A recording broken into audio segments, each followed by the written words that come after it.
Legazpin daramat 13 urte, eta aldaketa gero eta nabarmenagoa da. Jaki prestatua gehiago saltzen dira, eta etxen egiten dian janari badira maz tipo plantxa. Gomendatuko zenukeen produktu ezezagun bat.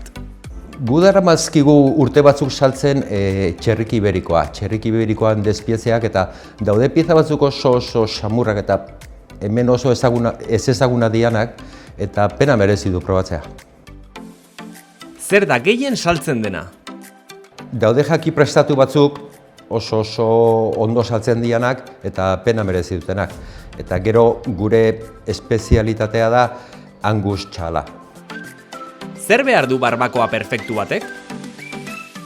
Barbakoak gauza asko admititzen ditu, txerrikia, oilaskoa, txala, saieskia, txorixok, txistorra, saltxitxak, odolkia. Ni naiz oso txal saieski zalea. Nik txal saieskie, txistorra, txorixoa, urdai pixka bat, arrozezko odolki bat eta baita oilaskoare bai. Zenbat urte daramatza etortzen bezero fidelenak? Gurekin lehenengo egunetikan, daude bezero oso astero etortzen dianak eta gurekin damakite lehenengo egunetikan eta eskertzekoa da. Nabaritzen da norbaitek sukaldatzen ez dakienean? Bai, normalean galdetzen dute zerbait berria hartzen badute eta aber nola egiten dugun, aber nola prestatzen dugun. Eta normalean izaten die jende gaztea. Zein da bezeroek gehien errepikatzen duten galdera? Xamurra da? Zein bezero mota botatzen duzue faltan? Bezero motan botatzen dugu faltan gazteak. Gazteak dauzkagu karnezirin, baina azkenean gazteak die etorkizuna eta azkenean bere falta botatzen dugu.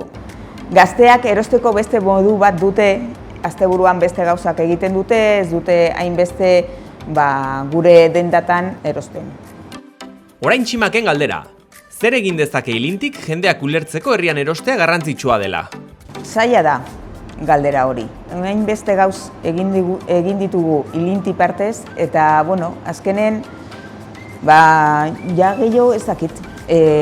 Kanpaina gehiago, bizibilizatu gehiago gure dendak, ez dakit zerbait egin behar da, baina zergatik gure dendak izten direnak itxitak geratzen dira. Eta orduan, zerbait egin behar dugu. Zein galdera egingo zenioke ilintiko hurrengo dendariari? Komertzioa ikustearazteko ekintza gehiago egin beharko genituzkela uste duzu?